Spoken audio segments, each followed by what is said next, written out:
What up YouTube, BonzEye here, back with another episode of Yumi Stories. And yeah, just a few disclaimers before I get into this week's episode. So this week's episode in particular was not a very prepared or planned out one. Essentially what happened was I showed up to my buddy Quinton's house and Jessa was there, and he just so happened to have a whole bunch of questions about AI.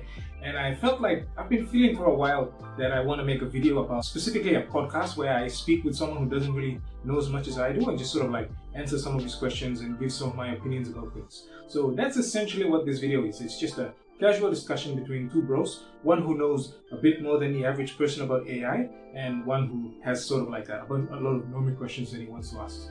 So I just want to make it clear that I am by no means an expert on AI. I am a computer science student, but I've only really started studying computer science this year, 2023, and yeah, so like I'm like sort of at the beginning of my knowledge base. So I will make a few mistakes here and there that I managed to catch now in editing, and I've edited them in. But as someone who's enthusiastic about this technology, I've been looking into it for a long time now, and I do know quite a fair bit more than the average person. So I'll just be sharing my knowledge from that sort of slightly above average perspective in terms of my knowledge base. So other than that, I just have to clarify that this video was recorded like 3 months or so prior to me releasing it now. It was during August, I believe, but whenever the Writers Guild and Actors Strike was ongoing in Hollywood. So there's going to be a certain point where I make a reference to that. But at the time of this particular intro recording, that strike is actually already ended. But yeah, due to certain reasons, I couldn't release it earlier and I'm releasing it now. But anyway, yeah, that's all of the disclaimers out of the way. Other than that, it's just going to be my honest opinion about what I think about AI. And my buddy Jessa, who's more or less like a normie, is just going to be asking me questions, and we're just going to have a back and forth casual discussion about AI. And towards the end, we'll talk a bit about the impact of AI in Papua New Guinea, our country. So yeah, with those disclaimers out of the way, let's get right into the video. What up YouTube, BonzEye here, back with another video. Today I have my buddy Jessa over again, and he's basically he was someone who's also recently become more interested in particularly Chat GPT, and he wanted to ask me a few questions about it, and I figured I might as well, since I've been wanting to make a video about this, I might as well record a sit down with him, and he's basically just gonna ask me some questions casually that he would in like normal conversation, and I'm gonna answer what I can, and what I can't I'll just say I don't. But yeah, it's gonna be a casual discussion. So Jessa, what did you want to ask me? Alright, so basically, like, you have a fair idea of this topic, so then we can start off with like Chat GPT. What does the GPT stand for? Or yeah. Does Chat also stand for something? Chat doesn't really stand for anything. GPT, I believe, stands for Generated Text Prompt. If I'm wrong, I'll put a correction down there. But it's basically what they call a language learning model. And there's a bunch of different AI. So just to add some context to this, we were messing around with AI art actually, not Chat GPT itself. I was making some pictures of some friends of mine, and then along the way you asked me specifically about Chat GPT because that specifically is interesting to me. So there's a bunch of different types of artificial intelligence programs going on right now. Some of them deal specifically with AI art, some of them are actually dealing with music, and they've even got one that works on videos that's coming along, but it's not ready yet. Facebook and all these other companies are working on it. But as specifically for Chat GPT, it's specifically a language learning model.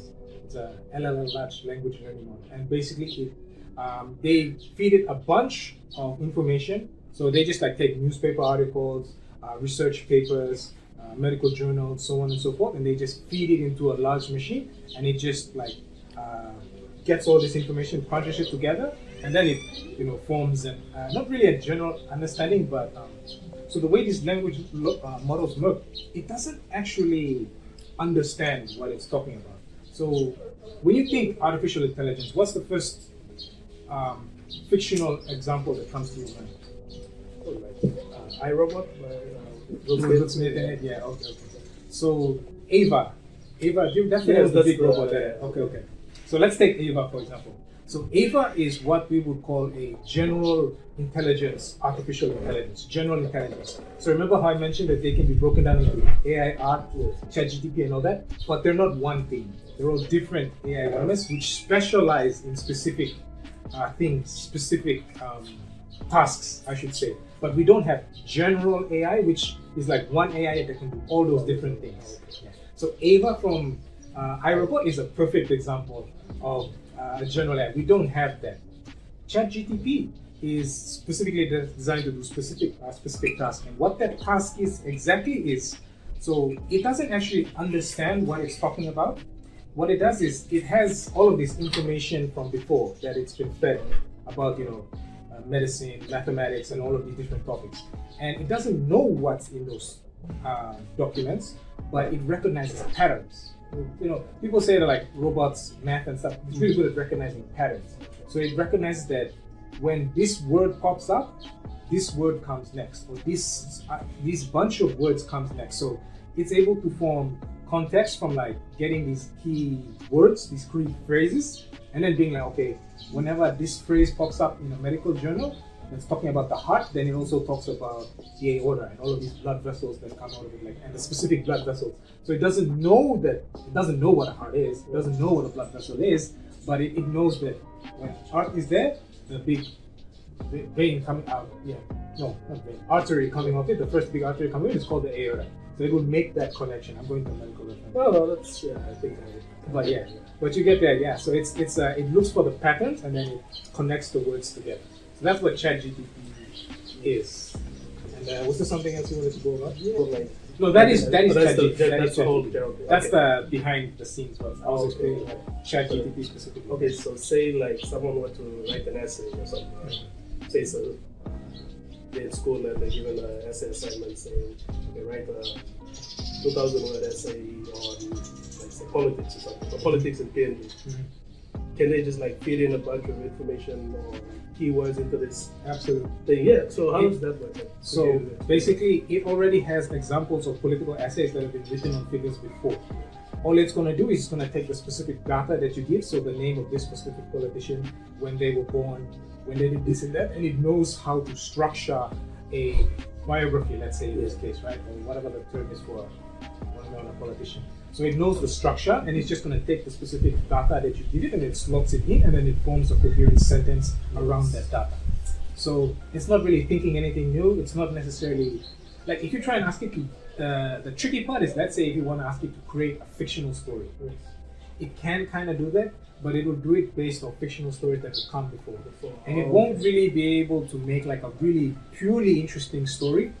But if you're a writer and you're there and you're like, okay, in this chapter, that's a bit too plain. We've seen that happen too many times in too many stories. And obviously it will do that, repeat things that have happened in the past, because it can't create new content necessarily.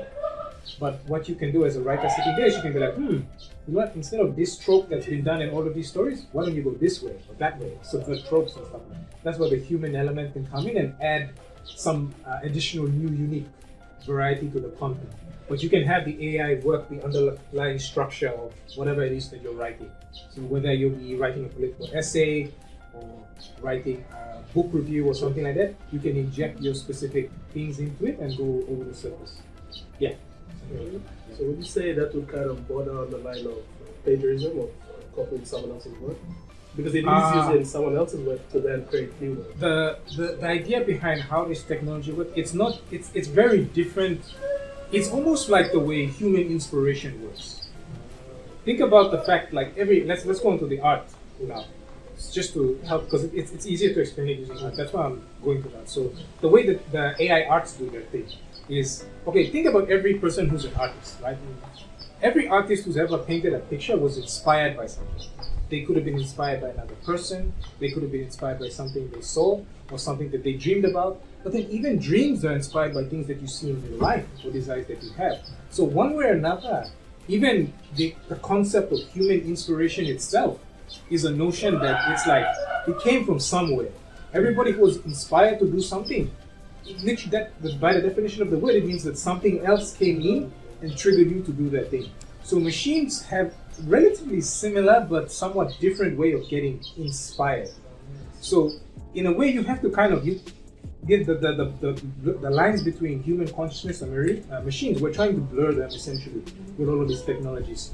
So when we say that it's like, when I say that it's copying, I don't actually mean that it's plagiarizing the way humans plagiarize. It's more akin to the way an artist is inspired by a painting or inspired by something that they saw in real life, and they reinterpret it in their own mind, in own imagination to create something new. The difference though is with the machines are like, more basic than us are. They can't add those extra steps and nuances to make it seem like a whole new painting, a whole new picture. So that's why when it's rewriting, like let's say creative stories and stuff like that, the stories always end up following, famous tropes that they've seen before. Because it's not that idea like creative at like, doing, it can't really go those extra steps further. But even someone like say, like George R.R. Martin, the guy who wrote the Game of Thrones and all those things, he was inspired by Tolkien and a lot of other things, but then he was also heavily inspired by the War of the Tudors, which was like a real life historical thing that happened in England. Those were like the two warring factions in England, like fighting over like who would become the rulers of England. And you can even look at the world of Westeros itself in Game of Thrones. It's basically the island of Britannia flipped upside down. Yeah. So yeah, essentially it's you can't the concept of creativity and inspiration, that's more or less akin to what the AI is doing. When it comes to AI art especially, a lot of artists are saying, oh, it's copying my drawing, it's copying my writing. But in a way, some of the most famous paintings in the world were paintings that were copied from someone else's work, but they reinterpreted it in a new way, and the new way was more fashionable to the times, and so that painting became famous, more famous than the previous one that happened. So if you can kind of think of the way AI art is creating these new things, is similar to the way that works, then you can kind of understand it's not really copying, it's not plagiarism, it's quite different, and it's more akin to the way humans ourselves get inspired and by previous works and stuff, or reality, and then bring that into works of art or whatever. Pretty good translation. That's kind of got that.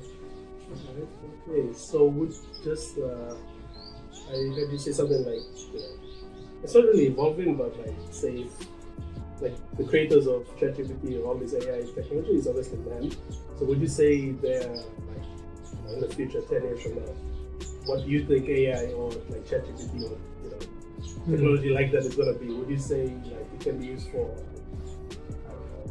like bad things or like commit crimes or things like that? Yeah, obviously there's always going to be those people that find ways to use like new technology to commit crimes, especially if it's an emerging technology. Most people are not going to know how to combat it, and the early bird gets the worm or whatever, right? So the first criminal to figure out that there's this obvious weakness that can be exploited using AI, he's going to be able to do it. The good thing though is that after those first few times, the guys on the good side will pick up. Okay, we know where to target and plug the holes and then fix. So yeah, there's gonna be a lot of chaos.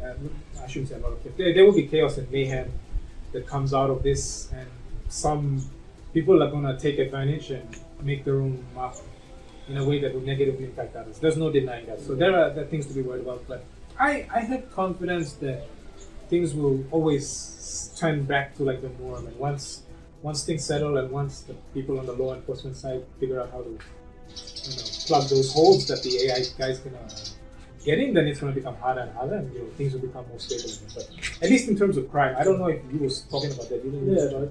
Try to get to that. When it comes to crime, it's possible. It's possible. It could happen. And it will happen. It will happen. It will definitely happen.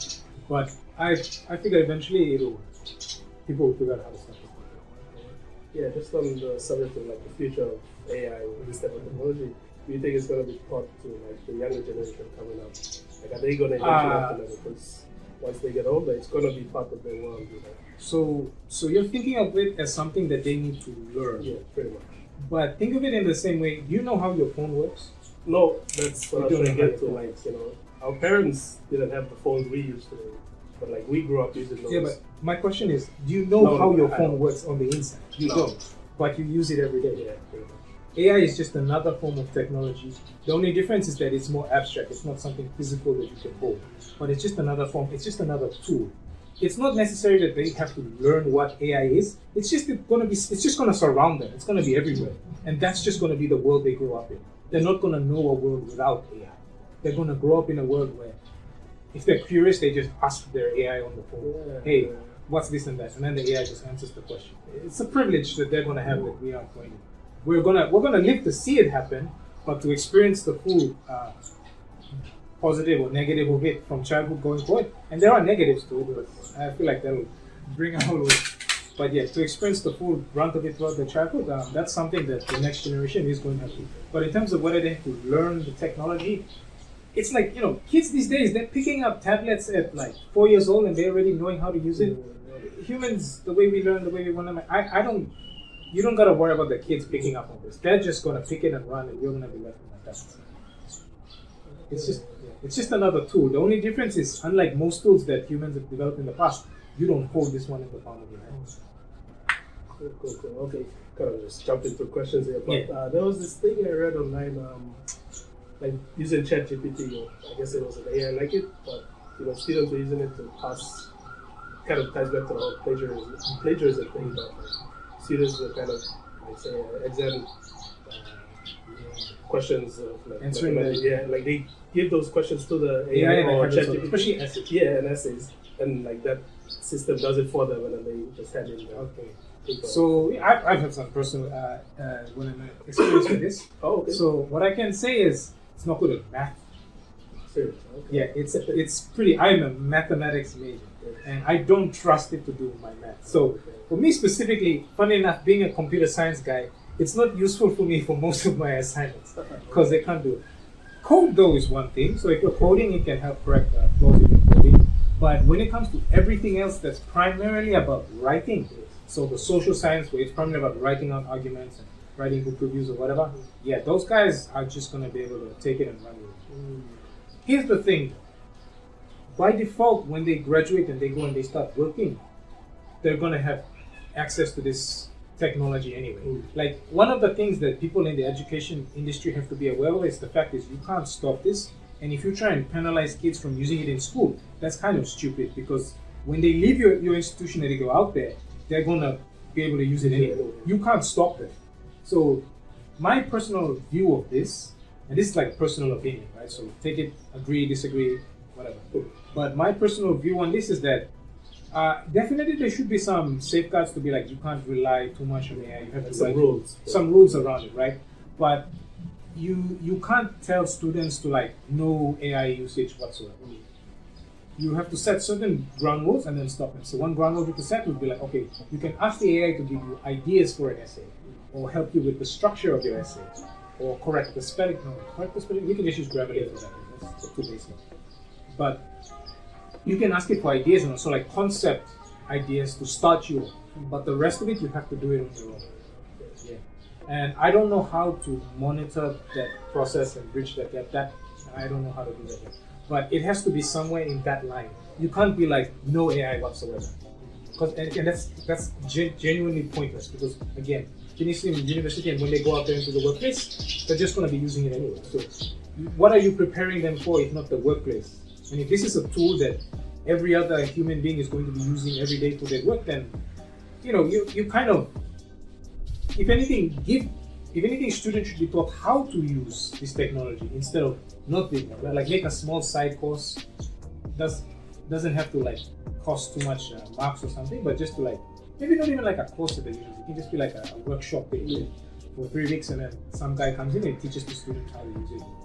Or make YouTube videos that every student must watch. Not YouTube videos, but like university videos. Something on that line. Because it is a skill and they do have to learn to use it, because it's just going to be the way of the world. I think at a certain point though, everybody who comes into the university is just going to know how to use it. Like just like how everybody who comes to university, nobody gives them tutorials on how to use a laptop. It's going to be the same thing. I mean, do you have anything? Maybe you can ask me about it, like my opinion on things, or what? Is there anything that worries you about AI? That's what I should. Like, what's something that you heard that worries you? Maybe I can assuage your doubts, or maybe I can. Okay, I think the main one that's pretty much on everyone's mind is like AI, technology, robots. You hear about this thing?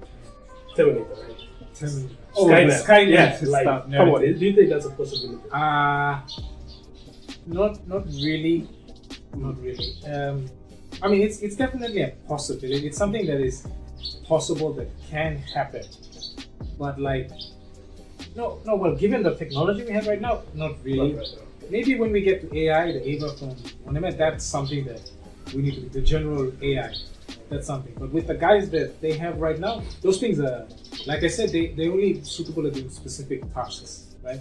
The AI can explain to you what, the circulation system of the body, but it doesn't actually know what blood is, it doesn't know what veins are, it doesn't know what the human body is. It just knows that human body, this word goes next to it. Yeah. So I'm not worried about it achieving things that are too complicated beyond. It can kind of take some creative steps in directions that it's not programmed to, but it can't go that far. It's still kind of. So as far as the Skynet worries, and maybe on a more practical note, something that I've been wanting to mention. So that's like the extreme thing that people are worried about. But one thing that people need to be worried about in the short term, like in the currently, the now that you need to be worried about AI is that it's going to result in a lot of job losses. So I've mentioned this in one of my podcasts that I put out a while back. I mean, I was on Del Toro's podcast with this other PNG filmmaker based in Australia. And while we were talking about PNG filmmaking, he mentioned they're currently striking in America right now over primarily the Writers Guild and the Actors Guild. And they're striking over a lot of pay primarily, I think. But then one of the second biggest issue that they're complaining about is the use of AI in their field. So like for writers, I mentioned that the AI can't really make creative stories, but this is kind of maybe a bit whatever, but I'm not going to get it too much into it, but long story short, because of how entertainment industry works today and with what we call streaming platforms, compared to like TV shows or TV channels in the past, the studios that produce content for streaming shows, they need to make a lot of content in a very short amount of time. So it's all about pumping out shows left and right, pumping out shows. And ultimately it's come down to quantity over quality. And when you look about it, what did I say? The AI may not be able to make like quality of human writing, but it can pump out quantity after quantity. So the studios now they haven't really figured out how to do it yet, but they now have this tool at their availability. They can easily just cut out human writers from the job. So the writers are primarily striking over job security. They want more money, and they also want assurances that AI usage within the Hollywood industry will be restricted heavily. At least more restricted, right? And from the actor's point of view, you've heard about like, one of our sisters was complaining earlier to me about taking pictures of like people, especially females, right? And then like people using that picture to generate what's called deep fakes. Yes. That's another topic. I'm not even going to touch that, but I'm circling it back to like the actors. So the professional, proper way of using the technology that they're using deep fakes is for like actors. Just take the picture, the photo, get a voice over, and then you don't need the actors to act the scene. You can just have it all done CGI and whatever. The issue though with the actors is that a lot of these companies, they're pretty freaking greedy, these Hollywood companies. So what they decided to do is they decided to say, okay, we'll pay you once to get your face, your voice, and that's it. No more. For the rest of your life until you die, we have free reign to use your face and your voice in any product we want. Long after you're dead, we still have the rights to use your face and your voice.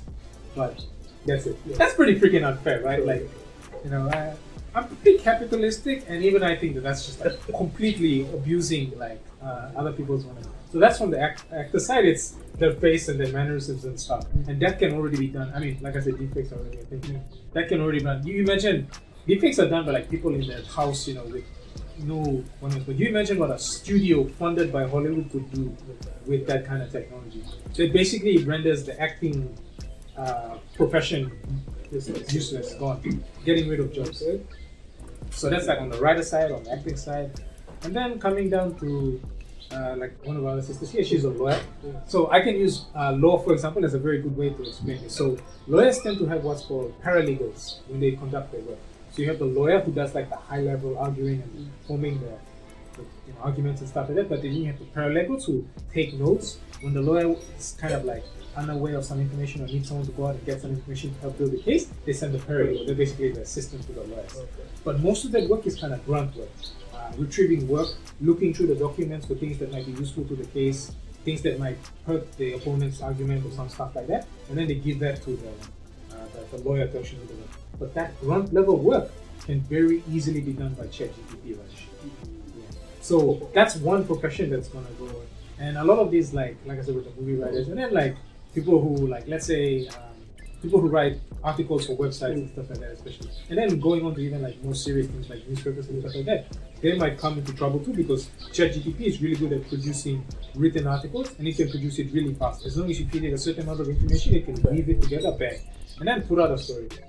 And as long as it's giving people like, bits and bytes of information, it's more or less doing the job that it has to be. So the editors-in-chief of the newspapers will be happy about it. So then it's like affecting the newspaper people working. And then what was the other example? I jumped for lawyers, yes. So for the lawyers' perspective, the lawyers, we still need the higher level. The higher level can't be taken over yet, but the paralegals are being taken over. 10 years from now, it's more likely that it will start. I don't think it will, but it will start to shorten the amount of work that the lawyers need to do. It's going to do that to a lot of other industries. Yeah. So right now I just told you about entertainment industry, legal industry, news industry, and then with like programming and stuff like that, we can also take over our work. It's going to impact everybody everywhere. So I started all this rant. Yeah. The main point is that people need to be aware that AI will have an impact on your jobs, and you need to look around and see how it might impact your jobs too. And then just be aware of that so that you can sort of defend yourself and plan for the future. That's it. That was the main message. The whole robots taking over the world, that's not like a big word. That's the thing. It starts off with this. Well, it is robots taking over the world, but in a different way. Yeah. Not Skynet dropping nukes on us, but they'll take our jobs. Okay, maybe just one final question, if that's okay. Okay, so AI technology. Okay, let's focus on PNG. Obviously, we live here. Citizens of this country. So, what are your thoughts on AI or ChatGPT, this type of technology being implemented in property? There's so many things going on. So one of the biggest problems is let's say, to get my NID, I still haven't got it yet. I applied 2 years ago. Okay.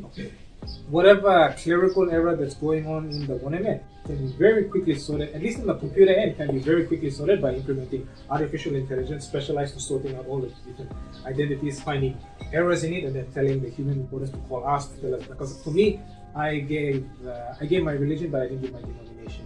So that was one of the hiccups that I had. And AI would have spotted that within the first day or second, honestly. But within a day, I get a call. It was spotted within the first second, but within a day, I would have gotten that phone call. That phone call came in the year after I gave him my details. That was last year. And actually, my NID is ready. I can get it now, technically, I think. So basically, it's settled, but it took 2 years. So that would have been shortened, within. Shortened exponentially, like I said. The call could have come in within a day. Let's give them some time. Let's say 2 weeks, because they'll have to call so many different people. So let's give them 2 weeks to call me. I get back to them, it's fixed, and then 2 weeks later. So let's say a month. It would have taken me a month. What took me 2 years could have taken a month. Realistically. So that's one. That's the NID. Other ways that it could be implemented. So one of the ways that it could impact would be just a lot of the clerical work, freeing up manpower, and lowering the bureaucracy. We have a lot of bureaucrats, just like I was talking to paralegal, where they do a lot of grunt work, writing, clerks, and stuff like that. One of the big impacts that it's going to have when you shorten down the number of people who do those grunt writing and stuff like that, you're shortening down government spending. That reduces the amount of money that the government has to spend on public servants, and the government has more money to go around, and then you can pay people at the same time. But then at the same time, the negative impact of that is that now those government servants are losing their jobs. So on the one hand, it's freeing up more money to be spent, but at the same time, it's taking away jobs. The problem that we have to solve is to find new jobs for the people who lose their jobs. It's going away. There's no point in trying to hold back this technology. It's coming and it's here to stay. The way forward is to find new jobs, new things for people to do with this new technology. New technology provides new opportunities. People who couldn't do things before can start doing things now. From personal experience, I'm creating a lot of AI art. I can't draw for shit. I can't even draw a straight line, but I'm making a lot of AI art.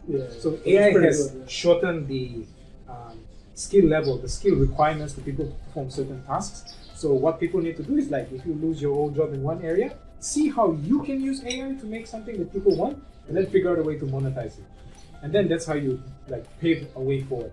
And it's going to be a lot of that. People are going to lose their jobs in one area, but they don't. You need to go back to the drawing board, read up what AI is and what are your personal skill sets, what are your personal interests, and you utilize that side by side with the new technology, and then you make a new life for yourself. You need to evolve with the technology and make it forward. So that's kind of my message in that. Yeah, just on the subject of technology and PNG, let's say 60 to 70% of our population live in the rural areas.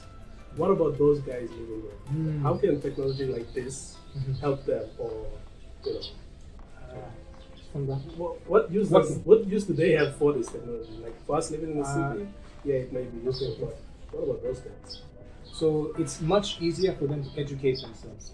One of the big problems that people have is they don't know how to like read books and stuff like that. Chat GPT especially makes it very easy for you to educate yourself. So say you want to learn a new skill, and if like YouTube videos are great, but then like sometimes you have a specific question that the video doesn't answer. Like I'd say for me personally, YouTube videos are the most effective tool at teaching me things. I learned most of I don't hear the lecturer properly or something during a maths class, I go and I watch a YouTube tutorial on how to work out an equation. And those the big help for me was YouTube. But whenever I can't understand the concept, then I can kind of ask ChatGPT. It will get the math wrong, but what it can tell me is why. It can't tell me how to do the equation, but it can tell me why I'm doing the equation. So it's a very effective tool at education. So one big help that it can give people in the rural areas is to educate themselves. And just in general, I think technology is going to get better. And I think our rural areas too, this is not necessarily an AI thing, but I think in general, we have to learn to employ new technology into the rural areas more. Like our people who are farming out there, because it will help them produce more food that they could make, and then they could make more money, and they have more money available to them, and they could like improve their standards of living. And in this evolving technological world, at a certain point, they're gonna run into AI, and they can use it, like I said, to like educate themselves, teach them to get better. And as for the very specific like ways that it could be used, I guess I can't really give specific examples because I live in the city, so I can't really think of something. But I'm sure there are specific applications that someone in the rural area can use with AI, because it's an intelligence, right? You will tell it to do a certain thing, and unlike before, this AI can take a few steps beyond just the one step. Programs of before would just do exactly what you tell them to do. This AI can go 1 or 2 steps further. How that will apply in a rural setting, I'm sure there are applications, but I personally can't say what they would be because I just don't have enough experience in the rural setting. I've lived in the rural area for like 1 year, but I go by every now and then, but I'm a city kid, to be completely honest. But I know for a fact that there are some unheard of applications that I can't think of. Then once people out there, rural area people, they learn about this technology, they go on and they ask the questions themselves, hey, can you help me with this, can you help me with that? They'll figure out for themselves how to use the technology. That's the beautiful thing about it. It's like the only technology that will teach you how to use itself. Okay. Hey, I mean, it was quite a lot. That's quite a lot. You're good? Why don't you add something? I'm sure you're curious. Well, I heard that AI is the new Antichrist. What do you have to say about that? That's a joke question. I'm not going to answer the question. I'm just going to cut it. No, I'm going to include it. Thanks, Quentin. I think that was a good way to end it. Yeah, okay. I think we should end it. We're going to end it. I actually learned a lot, but yeah. You're probably going to have to watch this video again yourself. Yeah, I said quite a lot. And for someone to like say that, without going to a textbook or something, I think that says a lot about yourself. Oh, pretty much know about this stuff. So, yeah, thanks. Thank you. Guys. He knows too much about AI. He could be AI. Oh, sure. Well. All right. Thanks, bro. Okay. All right, guys. Don't forget to like and subscribe, and see you guys in the next one. Peace.